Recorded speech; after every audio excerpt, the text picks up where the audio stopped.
त्यांनी आपलं मनोगत या ठिकाणी व्यक्त करायचंय. गणेश बोंडे, किसान कार्यशाळा, कृषी माहिती व्यवस्थापन, महाराष्ट्र.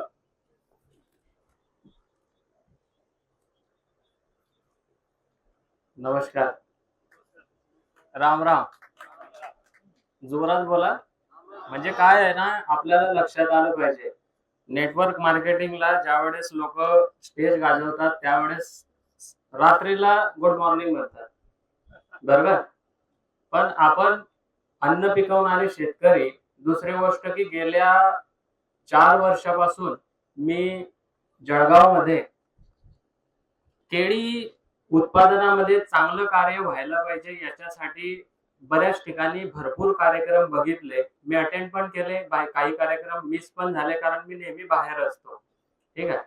पण प्रत्येक वेळी एकच गोष्ट समोर येते की एक्सपोर्ट्स केळी कशी तयार करायची, बरोबर.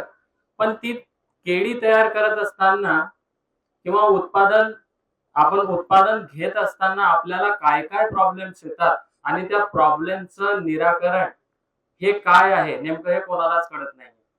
मी इथं गेल्या 8 वर्ष आधीपासून मी टू व्हीलर वरती येऊन इथं त्यावेळेस एक 5x5 5x4 चेतन वगैरे किंवा आहेत भरपूर शेतकरी इथं, त्यावेळेस मोलाचं मार्गदर्शन करण्यासाठी मी सावद्यावरनं इथं यायचा आणि गावोगावी ग्रामपंचायतीच्या समोर शेतकऱ्यांना थांबवून त्यावेळेस त्यांना केळी विषयक मार्गदर्शन करत होतो. त्यावेळेस आजच्या 10 वर्ष अगोदर मी त्यांना सांगायचं की तुमचा हा जो बेल्ट आहे, जसं कसगावचा धक्का, बरोबर, कसगावचा धक्का हा जो केळीसाठी आधीपासून गाजलेला होता. आजच्या 20 ते 22 वर्ष आधी केळीला दिल्लीला जर जायचं असलं तर वॅगन्स रावेरवरनं निमोऱ्यावरनं भरले जायचे आणि तिथले जे वॅगन्स आहेत तिथली केळी संपल्यानंतर कसगाव धक्का चालू व्हायचा, तो व्हायचा तुमचा जुलैच्या नंतर, बरोबर. तर केळीला क्वालिटी कर्कस त्यावेळेसही होते, आजही आहे, परंतु आज डिसऑर्डर भरपूर आहेत. येत आहे लक्षात? क्वालिटी कर्कल आहेत परंतु डिसऑर्डर भरपूर आहेत. आपल्याला आजपर्यंत होतं का आहे की मार्गदर्शन पर काय, जे ही कंपनी केळीची रोपं विकते त्यांच्या सोबत 2-4 ॲग्रोनॉमिस्ट किंवा 2-4 कंपन्या जुडलेल्या असतात, जे की मी चांगले तुमचे रोपं बनवून देईल किंवा उत्पादन गुणवत्ता सुधारवून देईल, असो ते असायला पाहिजे. परंतु केळीला उच्च दर्जा मिळण्यासाठी किंवा एक्सपोर्ट क्वालिटी बनवण्यासाठी आपला जळगाव जिल्हा जो सतत प्रयत्नात आहे, गेल्या 2 वर्षापासून आपण जागे झालो आहे. कारण का की प्रत्येकाला वाटतं की सोलापूर आपल्या पुढे निघून जाईल, गुजरात आपल्या पुढे निघून जाईल, आंध्र आपल्या पुढे निघून जाईल. तर ह्या गोष्टी नक्की आहेत, परंतु ते आपल्या पुढे निघण्यामागचे कारण का आहेत हे आपण कधीही शोधलेले नाहीये. प्रत्येक ठिकाणचं ऍटमॉस्फिअर हे वेगवेगळं आहे, बरोबर.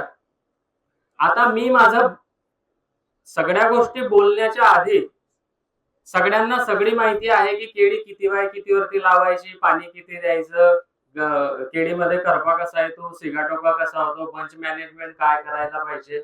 मला तुमचे जेन्युइन प्रश्न जे असतील, जे की तुमच्या डोक्यामध्ये नेहमी सतत तुम्हाला हॅमरिंग करतायत की याचं उत्तर मला मिळालेलं नाहीये सर आतापर्यंत, ते तुम्ही मला विचारू शकतात. बोरसे दादा, तुम्हाला जेही प्रश्न असतील ते तुम्ही मला विचारू शकतात. मी त्याचं माझ्या माहितीप्रमाणे मी जो भारत भ्रमण केलेला आहे त्या परीने मी तुम्हाला त्याचं उत्तर देण्याचं पूर्ण 100% योगदान देईल.